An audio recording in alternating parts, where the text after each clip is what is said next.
And hello, my Chili Con Carnage crew. It's Chili here from Live Listener Race, bringing you episode 6 of the live stream. And I am hoping that this microphone is working. I was just off air, and I'm not entirely sure if we were having a few issues. So bear with me. If there is silence, I will edit this part out for the finalized product. But well, here we go. Alright, so the episode today is just going to be based on a few things, really. We're going to go over a few of the things that I've seen in music news, a few new releases, as well as, I guess, the episodes that I thought were my favorites. So it sounds like it's all good on my end there. I just had to check up there. Okay, people, I just wanted to get into this. Welcome back, everyone. It's a new year. It's fantastic to have everyone back and be back doing reviews and all kinds of the new episodes and all new music that is coming out as well. So I'm very keen for this. I hope you've all enjoyed a new year as well, rested and relaxed over the holiday seasons. I know I had a very crazy time when it came to the holidays. I had the in-laws over. So during my time off, I enjoyed watching the Rings of Power, I should say. And I started actually watching Yellowstone. So that's been fun, I guess. Yeah, a little bit of a, R&R. So I've had a couple of weeks off. I've listened to some music and gotten back into the groove of things. So, yeah, look, new music on the horizon, though. There is some really cool stuff. There's Metallica with their newest single, Screaming Suicide. I haven't listened to it yet. I'm holding out because I'm going to do a reaction video. I'll probably record it after I finish off this live stream.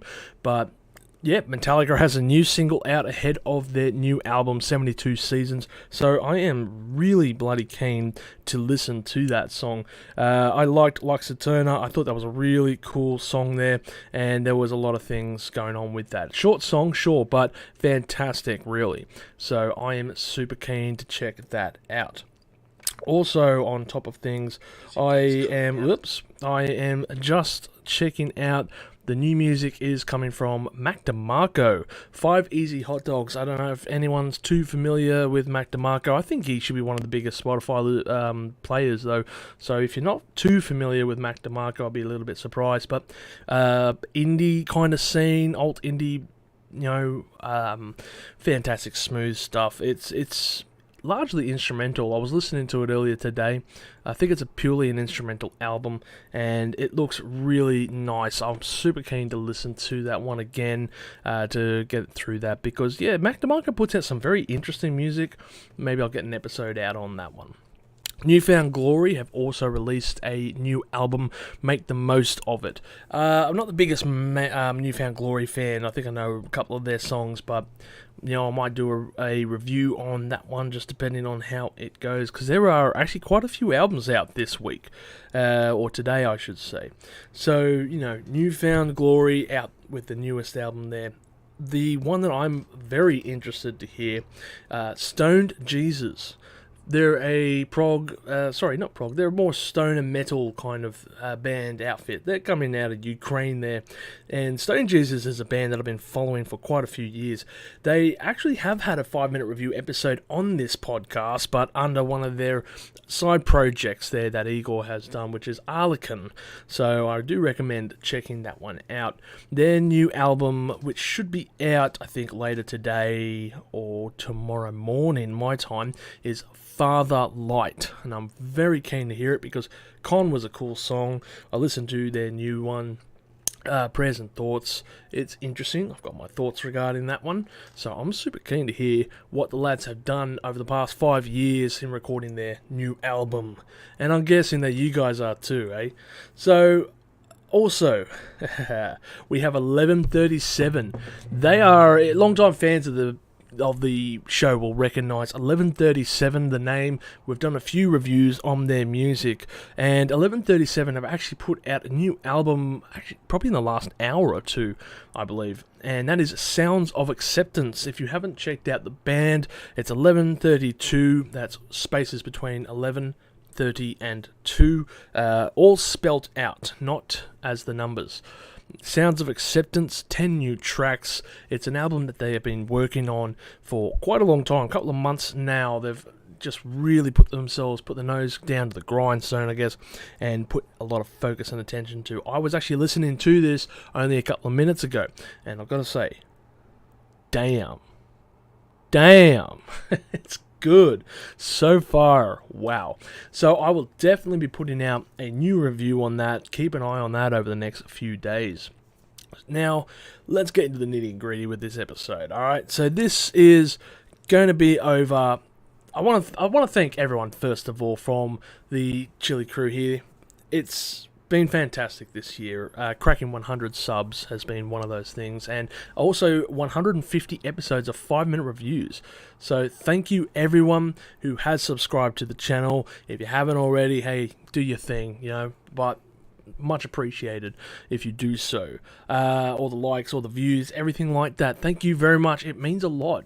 Putting out these videos, I didn't really think I was going to get too many views, but well, here I am now, and the fact that people are listening just is tremendous.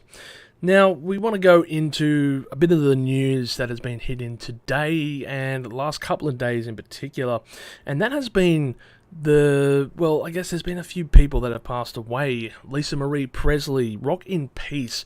You are Elvis Presley's daughter, and unfortunately passed away very young, I should say, probably 54, I think she was. It just kind of, it's odd because I'm not a huge Elvis Presley fan. I don't mind a couple of his tracks, but when you're going over his career, Lisa Marie Presley had a career as well. Not massively. It's hard to live up to the shadows of your father when you put yourself against, Elvis in particular.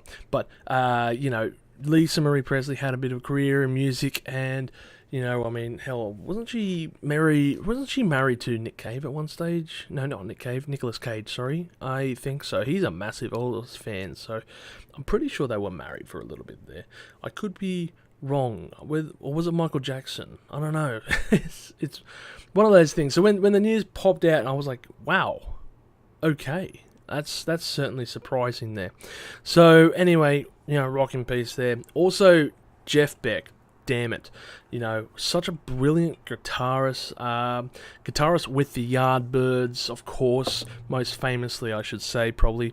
The Yardbirds, really one of those early bands that were the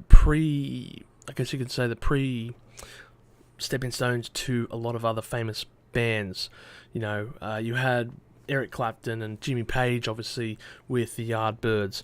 So the fact that you have Jeff Beck as well in the mix, and it's just this group that spawned so many musicians and so many riffs out there. Without the Yardbirds, I don't know where we would be, to be honest, in the musical world. So it's quite a blow to see Jeff Beck's passing, and quite suddenly as well, from what I've heard in regards to his, illness and stuff like that. So he was a massive influence on modern day guitarists, I should say. Pretty much you can think of everything from the 80s onwards, Steve Vai and anyone from G3. All of those musicians are just, they owe a lot to Jeff Beck. So it's just a massive blow. I think Jeff Beck was even part of the G3 lineup at one stage. There's just so many people that were in the G3 lineup as well, and it's a massively influential band of guitarists that toured under the moniker of G3. So yes, it's a big influence that he had on the music scene. His styles, his sweeping tones and stuff like that were just absolutely fantastic. And Jeff Beck was a musician that I really got into late. In particular, his album, or I should say the song Hammerhead, I think it was. And that album itself was, I don't know how to say it. That song was just, I don't know, when I heard it for the first time, I'm like, wow, this is pure bliss. He had that style to just blow you away and put you into such a cloud of easiness, I guess, or at least for me it was anyway. He created a very atmospheric ability with his guitar work, I should say. So, rock in peace, Jeff Beck. It's quite a big blow. I know he was good friends with Johnny Depp, and he actually featured on 2 of our recent episodes for 5-minute reviews, in particular on Ozzy Osbourne's Patient Number 9, in particular, the track itself. He was on a few tracks on that album, but the song Patient Number 9, what? And he also was on the album, the feature album with Johnny Depp on 18. So those are some pretty interesting works. I do recommend to go back and listen to before you go to listen to like Blow by Blow and his other live performances from the 70s, because 18 was a really interesting album. I think maybe I was a bit harsh on it back on the day when I did the review, but when I listened to it, just recently, I was like, damn, this is actually really, really cool. I do enjoy listening to 18 again. Very different. It's a electronic mix with covers, but there is still the Jeff Beck, prominence within there. And you can't get rid of that signature sound, of course. So, yeah, Johnny Depp probably puts his influences on there with, covers of Killing Joke, for example. But then you have a few other weird tracks on the mix. But then you can never mistake Jeff Beck. So, rock in peace. Now, the other one, which has just only happened a couple of hours ago, actually, was David Crosby, who more famously was with Crosby, Stills, Nash and Young. He passed away, and I think it was 81. Rock in peace, man. There must be a lot of hippies that are just, heartbroken today in regards to David Crosby's passing. Now, as far as David Crosby goes, he had a decent solo career. When he released his album in I think it was 71, 72, on pretty much on his peak. If I could only remember your name, which is an album I wasn't too familiar with, but upon listening to it, I was just blown away by it. It's not what I was expecting from David Crosby, and in a good way is what I mean. So that was a very interesting one. And Wazza, long-term fans of the show will know Wazza. He has an interesting story regarding David Crosby. So I won't really ruin it, because I think I want to try and do a Neil Young episode in the future with Wazza, and hopefully we can actually discuss Crosby, of course, in there. So we can put that in there. Now, of course, besides his solo career, he was more famously known as Crosby, Stills, Nash and Young, and on the albums in particular, Deja Vu and Four-Way Street, which were pretty big hits around the time, around the early 70s, and of course, really launched the band as a whole, along with the assistance of Neil Young, who kind of came into the mix. Before that, before Young joined up with the group, I still do as well. I kind of view him as a harmonizing hippies. They're a bunch of harmonizing hippies with their vocal styles, kind of Motown-esque, with, their vocal abilities just harmonizing with each other, just playing over acoustic, folksy ballads, these kind of songs. And for the longest of times, that's how I always portrayed them in my mind anyway.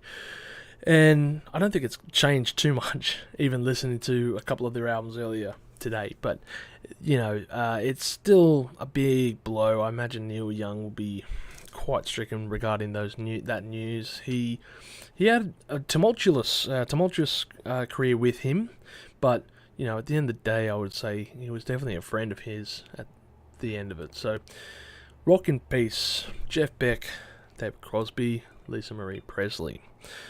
Now, the episode for today, I want to discuss, and in depth in regards to a few things here, but I want to discuss the episodes that were my favourite from this last 12 months that I've released, discuss a few things on them, go in depth in regards to a few other pieces. So, I'm going to go over a year of live listen erased, the episodes that were my favourites, notes regarding it, a bit behind the scenes information, and other things you may not have known.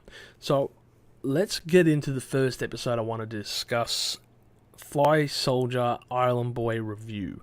This episode was so much fun to record, to write. I just remember listening to the freestyle rap. If you're not familiar, Fly Soldier is the rap group that were made famous via TikTok, I should say. And it was the Island Boy freestyle rap that broke them into the charts because it was quite simply put a car wreck on a 15-second or 30-second video that people were just going, oh my god, have you seen this shit?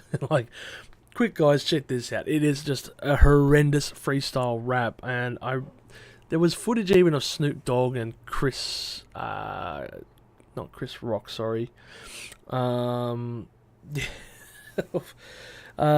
Who's the Rocks fan? Anyway, you know, Snoop Dogg's reaction to it, and he's just like, the whole time he's just like, oh, what is this? You can tell on he's not saying anything for most of the part, but oh my gosh, he is just like, no, this is just purely trash. And even when they, you know, came out and did their live performances for the first couple of weeks after the song was released, the remix version, I should say, the crowd were not involved. They hated them from the start. And you know, when you're TikTok famous, I guess you could pull strings like, you know, Gangnam Style and stuff like that. But there was a certain flair to Psy. At least he was endearing. And I think that came off because of his cheesy persona and stuff like that. You know, he wasn't he was kind of full of himself, but he knew he was a joke. Fly Soldier and the group of Fly Soldier, they don't perceive themselves as the joke. Either they're not in on it and giving it out to the rest, and are possibly giving the best, you know, troll ever seen, or they're actually committed to the cause and are full of themselves, in which case, I don't know what to say. It's just appalling. Yeah, so that episode, I loved writing it because I knew I wasn't going to write a serious review. I could be free to try some things I hadn't done in previous episodes. Up until then, I considered my format a little bit stiff, you could say, and, you know, I would just go over the songs. I would talk about in detail what tracks I thought were cool, and, you know, I like the guitar on this one, the next track is this, the next track is that. So there was a format I was still teasing and trying out, and it wasn't working, and Fly Soldier came along at a perfect time to mix things up and say, alright, I can do a funny episode, I can write jokes, and just do a thing, you know. It didn't particularly matter for me. I was writing the episode actually as a bit of a fun to some friends, you know, who dared me to do this episode. So I was like, alright, I'll do it, sure, why not? And if I'm being honest, I think this is my favourite review of the year. It was just so enjoying to write, not so much to listen to for, you know, studying purposes, but it was just a great episode to do. You know, so yeah, Fly Soldier was a bit of a, you know, going around a corner there for me, and it turned the corner, I should say, and it was really cool. I enjoyed it thoroughly, and it was really nice to do. So, yes, the next episode though I want to discuss is Kid Rock, Bad Reputation, and again, this is just a terrible album, but it was fun to write. When I listened to it, and I'm like, I am not going to write a serious review regarding this. You know, well, I did, but, you know, I'm not going to be ultra serious, is what I mean. How can you? It's Kid Rock. He can hardly take himself seriously. The guy is a walking cough, you know, a walking smoker's cough. What can I say about that? So, you know, again, it was time to poke some fun at the music and the musician himself, and it was a chance to break away from the norm. And I think it came around about the same time as the Fly Soldier review, so kind of got a little bit of practice in regards to writing a few jokes in between bits, and yeah, it was good fun, I thought. And when I recorded this episode, I thought for sure I was just going to get piled on by a whole bunch of angry fans who would listen to this and, fuck you, Kid Rock's the greatest musician ever, you know, that's not a terrible album, this is just great, you know. I thought for sure that all these people were going to come out of the woodworks and just be hating on this, and it would be my most disliked video ever. And to the contrary, I'm not going to say it was super big. It wasn't massive. It did okay. You know, probably got 100 views or something like that. But everyone loved it. Everyone enjoyed this episode, and it's one I do like to point at and just go, "Hey, check this one out. This is, you know, one I could do some visual gags on, and you know, hang." Just listen to Kid Rock's review, I say. So I thoroughly enjoyed it. When I showed Doz this episode as well, he's like, "Oh, this is just epic. He loved it. He goes, am I missing anything with the Kid Rock episode, review? Album. And I said, not at all. Don't listen to it. You never will. You're never going to. Oh, that's the stuff. I hope you got your beer there. So, in regards to this, it was just another great episode that I really, really enjoyed. And again, just something else. So, Ted Nugent, a fantastic review overall. And I am going to say the next episode that's going to come up is The Garden. So, The Garden was a fantastic episode that I just absolutely enjoyed doing. It was something that I did in the space of something like 24 hours. I mean, when this thing just came out, it was just something that's absolutely incredible. The music was absolutely different, and I didn't even know how to comprehend the music that I was listening to. I don't even know. It is next level. When I heard this, I just blew my mind. So, The Garden are this very weird band. If you haven't listened to them, go and listen to them. 100% go and listen to them.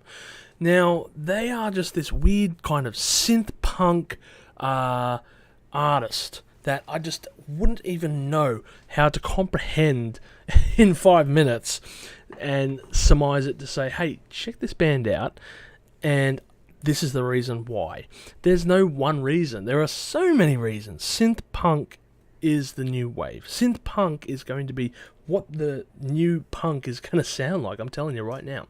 But when I listened to this album, which dropped on a Thursday, it was written, the script was written, edited, recorded, everything within 24 hours. I had it out within 24 hours. It's the fastest review I ever wrote up until this stage, and I was just blown away as to the speed I could have done an episode, And I didn't really think it would take off. I just thought, yeah, this is a bit of a challenge again.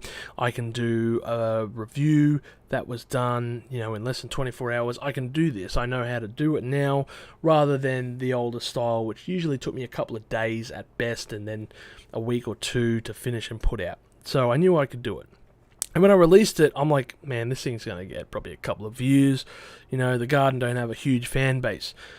But I was really mistaken. It was my first 5-minute review episode to get over 1,000 views. And that just blew my mind. I'm like, oh my god, this thing is just going and going and going, and it just keeps going. Even now, I think it's like 2,900 views. I could be wrong. And that just boggles my mind that so many people have listened to this review. And I don't know if I had a little bit of a reconnection issue there. I just saw something happen. But if you have joined on to the stream again, welcome. But yes, it was just absolutely mind-boggling as to The Garden and how quickly this episode came out, how much it blew up.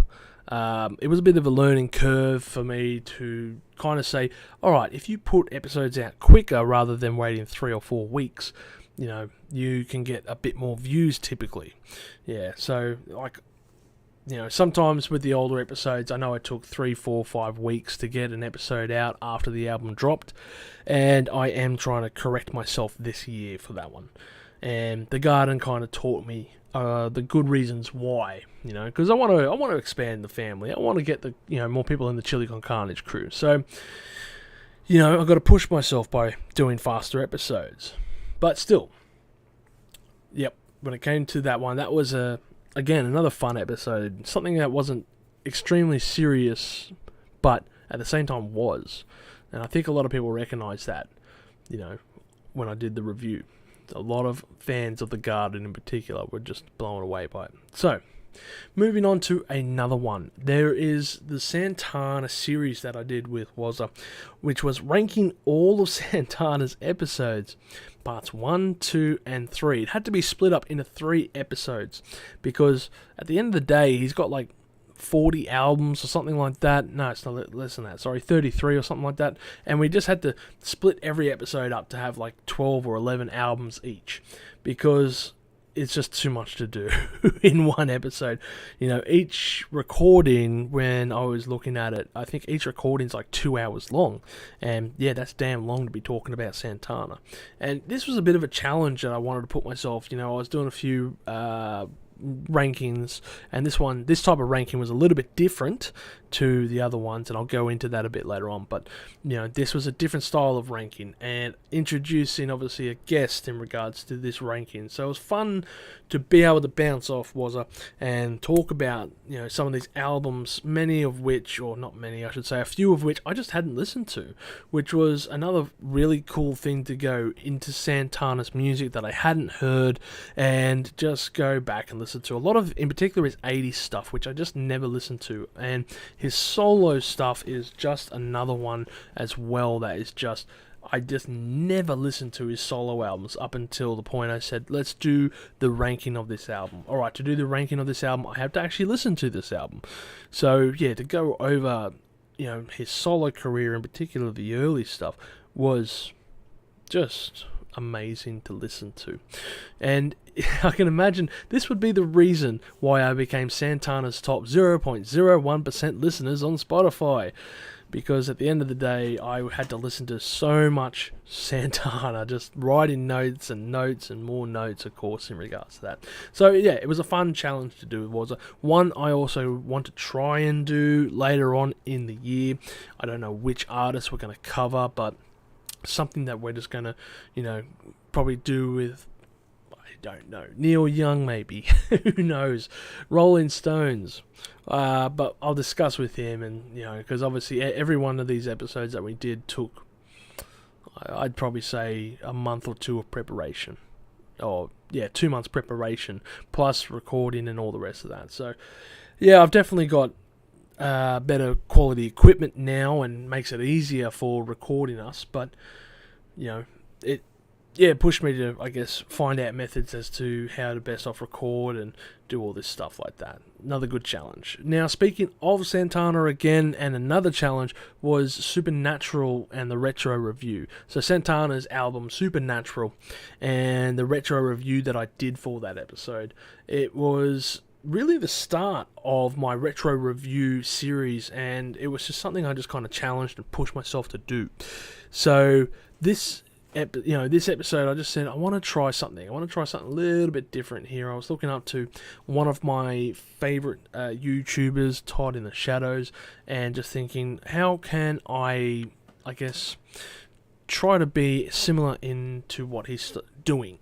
I think my 500 reviews are something, and I've got my views regarding that, but I want to try, following a style similar, akin to his. And that was kind of taking his similar styles and going, all right, let me try applying my methods to it. And I really enjoyed it. I think it was a solid script. I think it was a great episode, good edits and all that. And there was a lot of things that were pushing my computer to the limits at times. I think I'd divide that episode into 3 parts because, when I got to 20 minutes long, and there was all these edits of images and audio clips and interviews and all this stuff, and the computer was like, I can't work, So it was just ridiculous. So it was an extended review on an album that I really enjoy, and I really thought, Santana's Supernatural really is really something to discuss in depth.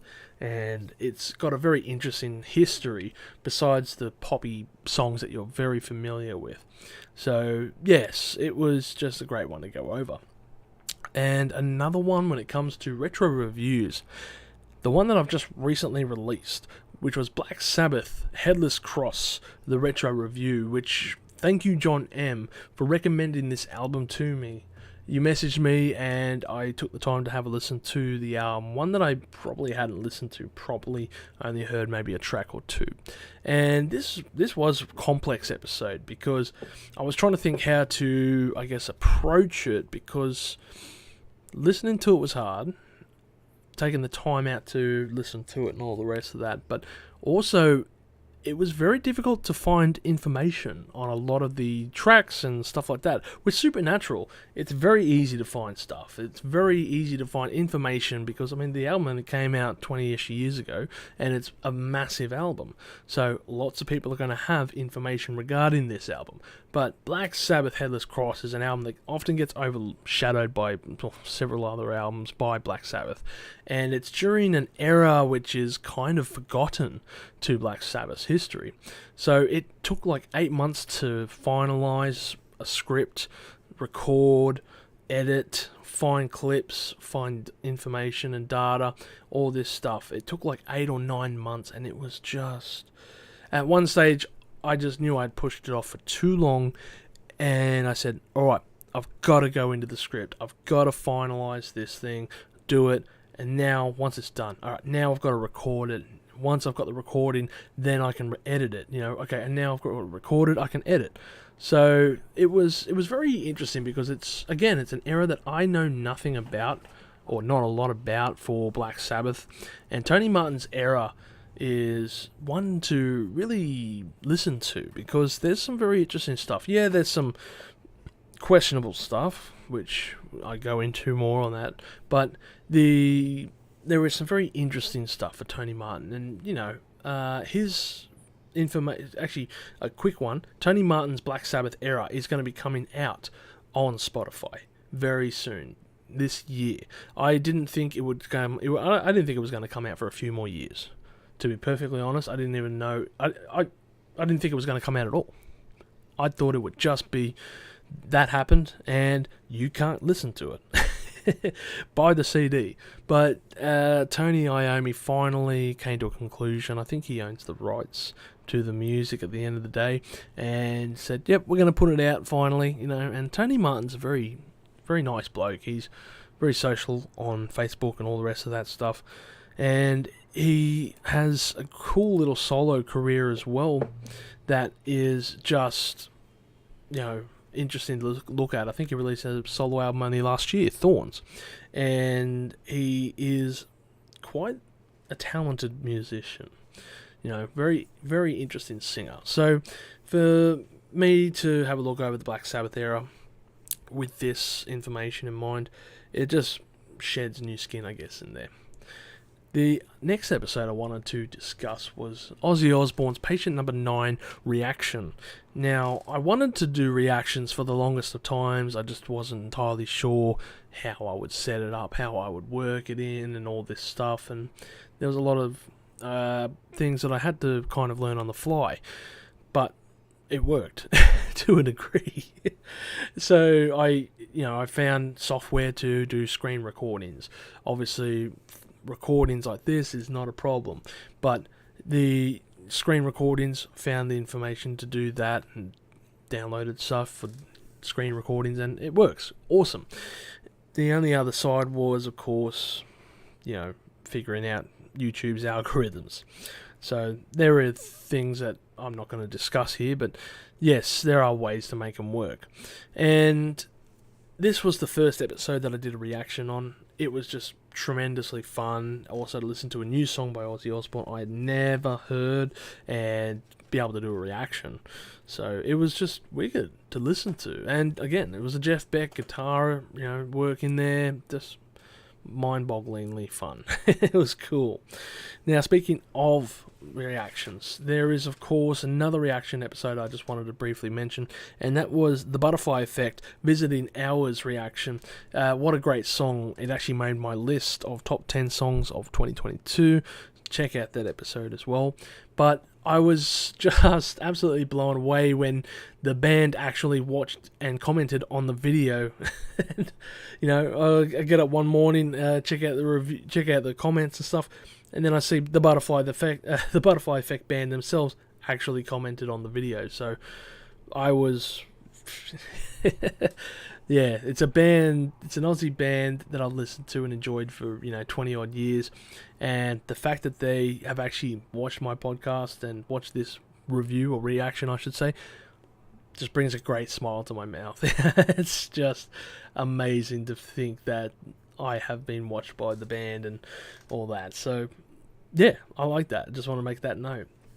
On the flip side, though, when it comes to musicians or others involved, Sinead O'Connor's reactions. Of course, it's great to, thank you, Stranger Things, I should say, first of all, for reintroducing Sinead O'Connor to the world. Sorry, not Sinead O'Connor. Sorry, I have the I have it all wrong here. But Sinead O'Connor does deserve a mention. Someone mentioned that I should listen to Sinead O'Connor's music with Willie Nelson doing a cover of Kate Bush, and this is what I'm talking about. This is where I was looping. Kate Bush and Running Up That Hill, I think it was, which is an interesting song and one that I just enjoyed doing a reaction to. I have my thoughts regarding that song. I think Sinead O'Connor nailed it. I don't know about Willie Nelson, but anyway.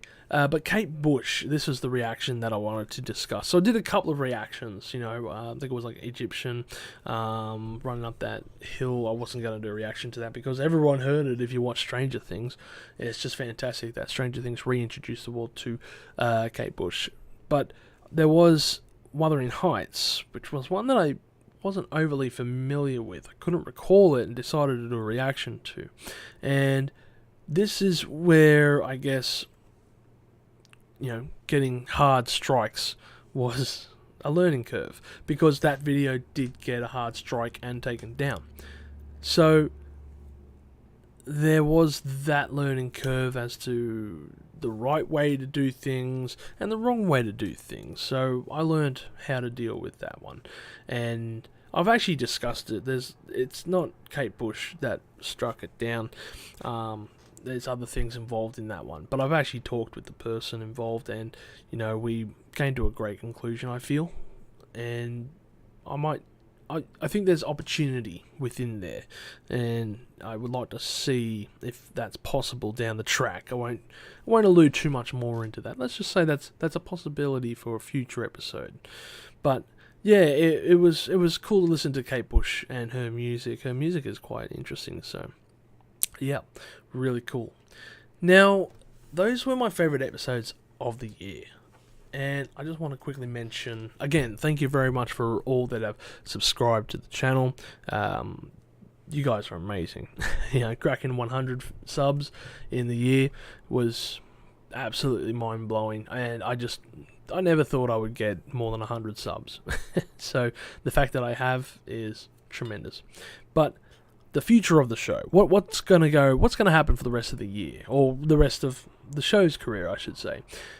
Of course, we're going to continue with 5-minute reviews. We're going to keep doing that. My aim is to try and get episodes out much sooner than I have been in the past. Where in the past I may have waited 2, 3, maybe 4 weeks to get a review out after its release, I want to try and aim to get a review out within the week, and not just put them on Fridays, but instead during the week, so we can have episodes out as soon as possible when the new music comes out for all to enjoy. Alright, so the other thing as well I want to do is I want to continue with the Liveless and Erased radio podcast, I should say. For those of you who are curious about why that hasn't happened, Dawes has been extremely busy, and it's a bit hard to meet up with him at times to record episodes, and usually when we meet up we record like 3 or 4 episodes at a time. So I stagger them so that there's a good couple of weeks of material there. But what I want to do is I want to get others involved. I want to have guest appearances on the show, and that way we can mix things up a little bit. And when I say guest appearances, I mean people who would be interested on the show, even including other musicians, because I want to also start doing interviews, and that's with musicians and people in the industry. So I welcome any band watching to contact me on Instagram over at Live Listen Erased if you're looking to get yourself out there. If you're a small band and you want to discuss your music, I would be curious to talk to you guys. If you're in the industry and you've got something to discuss, reach out to me over at Instagram, and we can talk and we can figure out how to get you on here, because I want to start doing, a couple of interviews and other things in regards to the music world, and keep the show a little bit interesting rather than doing the same 5-minute reviews day, every week. The other thing that I'm going to be starting as well, I may even join up with TikTok for this part, but I'm going to start doing short episodes, and these short episodes will be about songs with odd titles, or song facts I should say, but mostly songs with odd titles. I already have written up part of this script of what I'm going to use, and I have something like 110 songs lined up for what I will be doing, and I have an idea on how to produce that one, so keep an eye out. I will try to keep 1 or 2 episodes out as many times as I can, within a week or so. And yeah, we'll have shorts out in regards to that one. I'll probably do shorts, like very brief reviews on albums as well, just to give people an insight on the episodes as well. The other thing I plan to release a retro review every 2 months, starting with King Crimson's In the Court of the Crimson King. So my plans are to try and get that one done by the end of February, and hopefully moving forward I'll probably do a Deftones related one after that, but I'm not sure which album I plan to do. Maybe I'll leave that to you guys. Tell me which album I should do a retro review on for Deftones, because I have a funny feeling I was going to go with White Pony, but I don't know. We'll see what happens in regards to that. The other thing is, we're going to continue on doing with the worst to best soon, very soon. I haven't done it in a long time, I know, but I will restart that segment and get a few episodes out soon. I'm going to probably start again with Deftones for worst to best. I also want to do Iron Maiden and Weezer, and the reason I actually want to do Iron Maiden twice, because they're an interesting mob. They're a band that their albums, they keep changing a lot of the time. With other bands, I'm very adamant with my list, and it kind of stays that way for most of the part. But Iron Maiden's list, it changes so many times, it's not funny. So I will plan to do a couple of episodes coming up, worst to best albums, with rankings in regards to that. Also, keep an eye out. We have a future episode, probably for the end of the month, and that's going to be a special episode of Weezer, Seasons EPs, the extended review. So I'm going to go into depth all 4 seasons in regards to that episode, and that's going to be an elongated episode. I don't know how long it'll go for, but it's going to be a long episode talking about that project, my thoughts, my honest opinions, and whether or not I truly feel that this was a good or bad project. So I'm going to give a pretty honest opinion in regards to that one. Keep an eye out. That's end of January, that one. The other one is, we've got an episode coming out actually tomorrow. It's going to be part 2 for musicians and bands that are overrated, that reaction list. Part 2 will be out tomorrow, so keep an eye out for that one. And of course, I've also been reaching out to another musician, Tobner, and they've actually featured on an episode a while back. I think I was doing like what's hot for the month or something like that, and Tobner got a mention. But anyway, I've actually been discussing with them a bit, and they started a podcast as well, Tobner AD, that's spelled TAUBNERNAUT, A.D, I believe, and I want to try and actually get involved on their podcast as well, be a guest appearance on there. So that would be really cool if I can work with them, because, that may not be super involved with music. That'll probably just be talking shit and other stuff. So anyway, I'll keep you guys updated on social media regards to that one. Looks like my manager has come and joined me for whatever reason that may be. And yeah, that could be dangerous when on a live stream. But the end of the episode is right here, and basically I just wanted to give everyone a mad shout again. Thank you very much for subbing to the channel, it means a lot. I have a goal of reaching 1,000 subs by the end of this year, and I'm very curious to see if I can manage that with what I have planned for this year. I hope you've all enjoyed this episode, people, and as always, everyone, stay spicy.